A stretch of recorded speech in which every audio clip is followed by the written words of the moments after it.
Salam. Keçdiyimiz 28 mayda Ermənistanda hərbi parad keçirildi məlum. Bu paradda Ermənistan yeni aldığı bir sıra silah sistemlərini nümayiş etdirdi.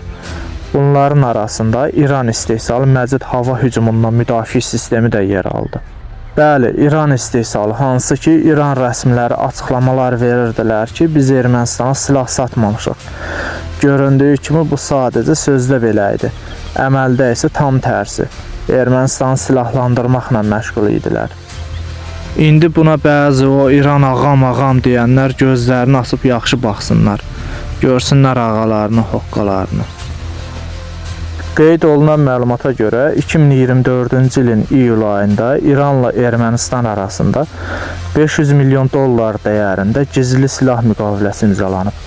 Bu müqaviləyə şahid 136, şahid 129, şahid 197 və mühacir kimi kamikadze və silahlı PUAlar, Xorda Düz, Xorda 15, Arman hava hücumundan müdafiə sisteminin daxil olduğu və Məcid hava hücumundan müdafiə sisteminin bu müqavilənin bir hissəsi olduğu qeyd edilir.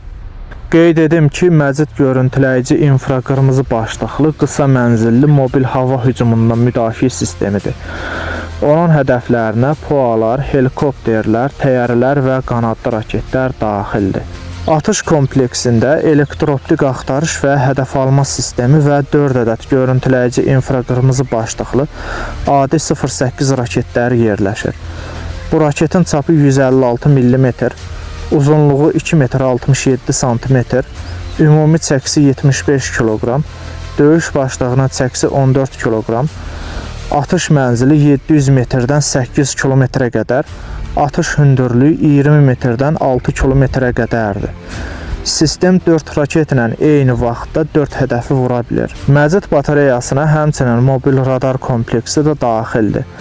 Bu radar hava məkanını skan edir, hədəfi tapır, koordinatlarını hesablayır, məsafə, hədəfin sürəti, uçuş istiqaməti, hündürlüyü, bütün bu məlumatları hesablayır və atıcı platformaya ötürür.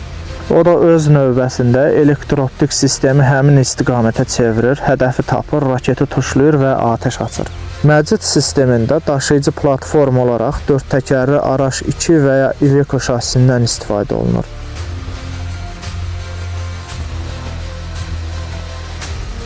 Bu həm sistemin etibarlılığından asılıdır. Məcid nə qədər güclü bir sistemdir. Üstəlik də qısa, orta və uzun mənzilli kimi sistemlərlə koordinasiyalı işlədiyi və onların da güclü olması halında təhlükəli ola bilər.